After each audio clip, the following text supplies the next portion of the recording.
Qu'est-ce que le temps? Depuis toujours, l'homme s'interroge sur le temps. Il le voit ou croit le voir s'écouler. Le jour succède à la nuit, puis une autre nuit et une nouvelle journée. Les saisons passent, les années, les siècles et puis les millénaires. Le temps est-il un fleuve sans retour, une dimension supplémentaire du réel, une illusion humaine? Est-il possible de remonter le cours de ce fleuve ou de le descendre plus vite que son flot? Les tenants du paranormal pensent qu'on le peut. Prémonition, vision du passé ou du futur, sortie hors de son corps, serait autant d'expériences démontrant que le temps qui passe n'est pas aussi réversible que le croit le commun des mortels. Pour beaucoup de savants d'aujourd'hui, l'irréversibilité du temps n'est pas un dogme. Il existe des particules qui voyagent aussi bien dans le passé que dans le futur. Il est prouvé qu'une particule atomique peut se trouver à deux endroits différents en même temps. Tout être doué de vie possède une sorte d'horloge biologique à partir de laquelle il décompte la durée. Parmi toutes les créatures, l'homme a quelque chose de plus, sa conscience. À travers ses souvenirs, l'homme peut contempler ce qu'il a déjà vécu. Il peut tirer des plans sur le futur à partir de ce qui lui est déjà arrivé, raisonner logiquement ou par analogie et profiter des leçons souvent chèrement acquises. C'est à travers cette conscience de nous-mêmes et de ce qui nous entoure qu'est née la notion de temps. Combien de poètes ont chanté cet itinéraire immuable avec la nostalgie toujours lancinante de ne pouvoir arrêter le temps ou de ne pas avoir la possibilité de remonter son cours. Ce temps est d'ailleurs des plus subjectifs. On en a en effet l'impression qu'il passe plus ou moins vite, selon qu'on s'ennuie, que l'on souffre ou que l'on est heureux. Il y a un temps pour chaque chose, lit-on dans la Bible, et il y a aussi un temps pour chaque décès sur cette terre. Un temps pour naître et un temps pour mourir, un temps pour planter et un temps pour cueillir le fruit de ce que l'on a planté. Marc Aurèle résumait déjà à son époque cette fatalité irréversible du temps qui passe. Ce dernier, disait-il, ressemble à une rivière dont le flot serait constitué de goutte à goutte de tous les événements qui se produisent. Et le courant de cette rivière est d'une force extrême. À peine quelque chose est-il apparu que cela s'est déjà enfoui, et une autre chose vient à sa place, s'enfuit à son tour pour être remplacée par une troisième, et nous n'y pouvons rien. La science et la parapsychologie vont-elles remettre en question cette notion d'immuabilité de la durée à laquelle nous semblons condamnés? Certes, nous ne sommes pas encore à l'appareil de Wells, ni au déplacement de grande envergure qu'imaginent depuis quelques décennies les écrivains de science-fiction. Mais le pas est franchi, le temps n'est pas irréversible. Tout le monde connaît le paradoxe des cosmonautes qui, partant pour un long voyage, vieillit seulement de quelques années, tandis que notre planète vit plusieurs millénaires d'années et finit par mourir. Reste à savoir si le psychisme humain, et en particulier les zones dites frontières de ce dernier, ne peuvent échapper au carcan temporel. Tout le problème de la précognition, de la voyance et de la psychométrie est là. Disposons-nous de facultés ignorées qui nous permettraient des incursions fugitives dans le futur? On a souvent fait le procès de la voyance, mais il existe des prémonitions d'une précision extrême et dont il n'est pas question de mettre en doute l'authenticité.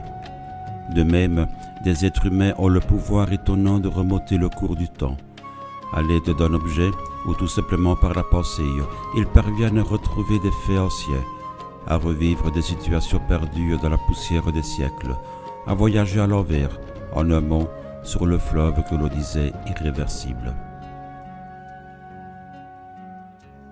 Il nous reste à examiner de près tous ces aspects de la remise en question du phénomène temporel.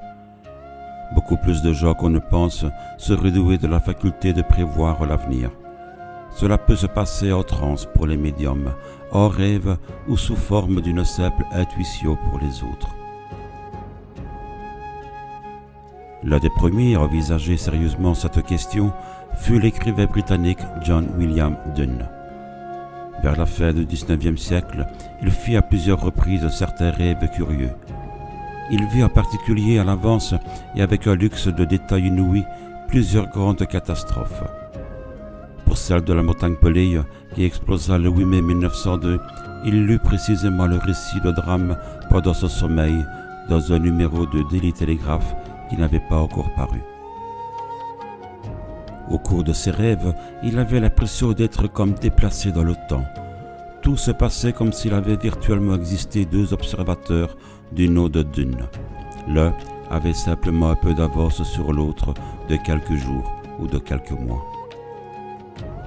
La thèse apparut un peu simpliste, mais pourquoi après tout le rêve ne serait-il pas une sorte de sas privilégié nous permettant de communiquer avec une autre dimension temporelle, donnant sur le passé ou le futur de la nôtre? Les savants contemporains, Krippner ou Montaigne-Ullmann, s'efforcent à en apporter la démonstration. Nous remarquons que souvent, ce sont les catastrophes, ou du moins les événements dramatiques, qui font l'objet de prémonitions. Selon le psychiatre américain qui s'est penché sur le problème de la voyance, le docteur J.C. Barker, il existe une explication à cela. Dans l'autre dimension temporelle, un drame à grande échelle crée une onde de choc qui est susceptible de s'immiscer dans notre continuum. Certains individus réagiraient à cette onde comme des sismographes psychiques. Ils seraient capables de saisir, grâce à des facultés dont nous ignorons encore pratiquement tout, des bribes plus ou moins importantes de cette information paranormale.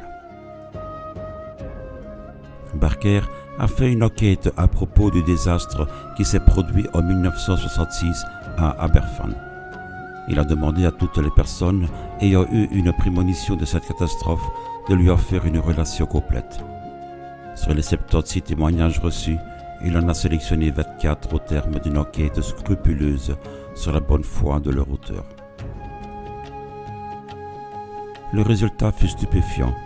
En collectionnant ces récits, on pouvait avoir une description absolument exhaustive du désastre.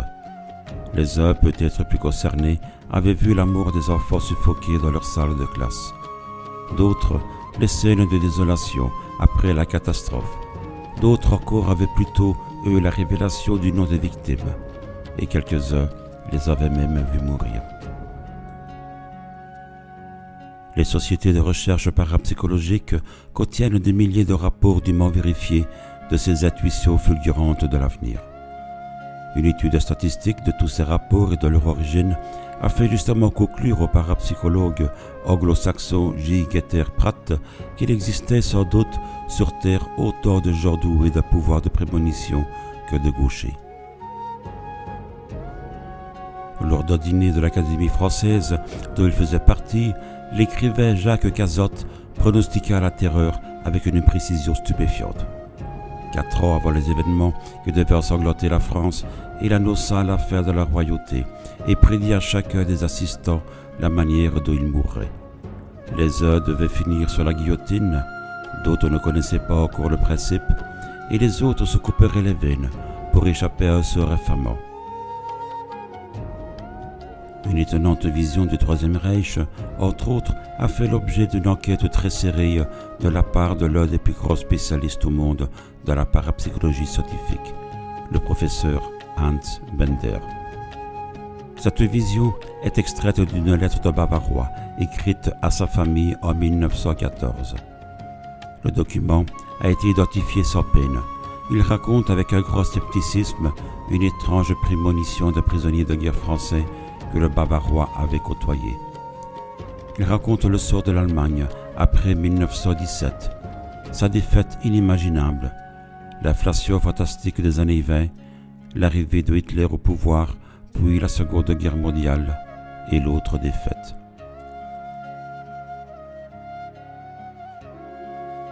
En 1932, un homme issu des couches populaires prendra le pouvoir absolu et se préparera de nouveau à la guerre. Cette dernière débutera en 1939, sera aussi perdue par l'Allemagne, bien que l'Italie se batte à ses côtés. Nombreux seront les soldats allemands qui mourront en Italie. En 1945, le pays sera écrasé de toutes parts et complètement vaincu. Son chef et le symbole du régime qu'il représentait disparaîtront.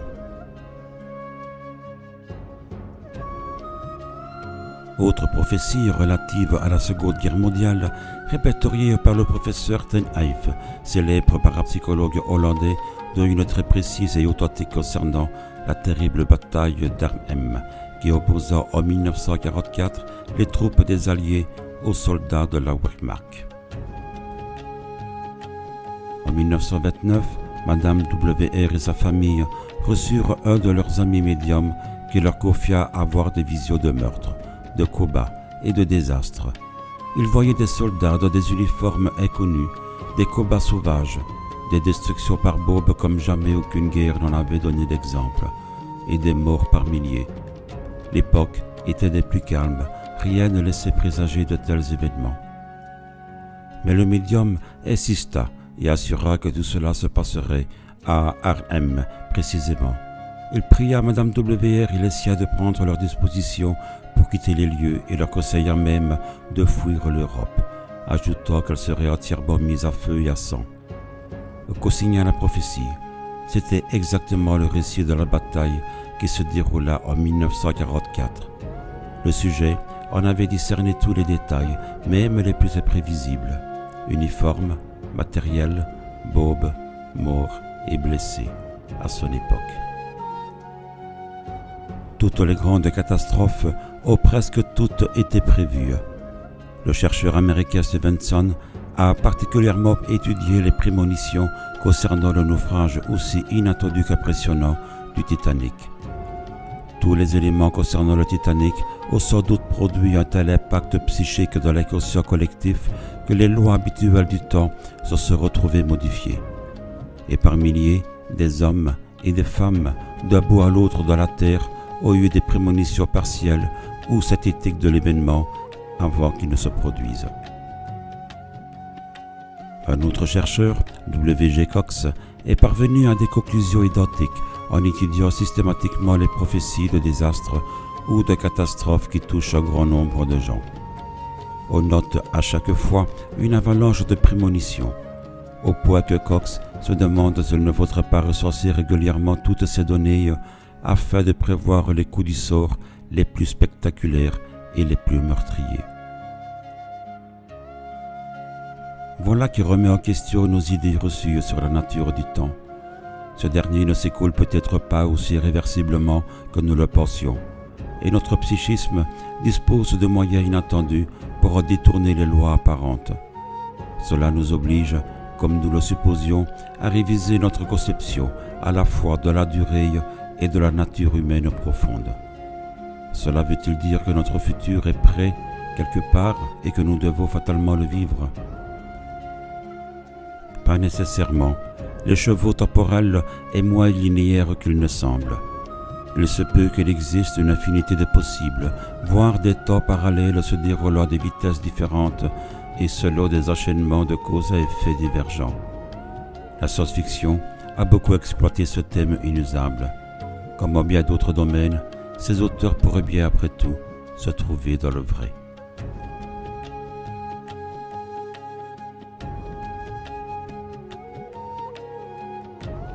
Vous avez aimé cette vidéo? Merci de vous abonner pour plus de vidéos insolites, mystérieuses, historiques, poétiques et littéraires. À bientôt.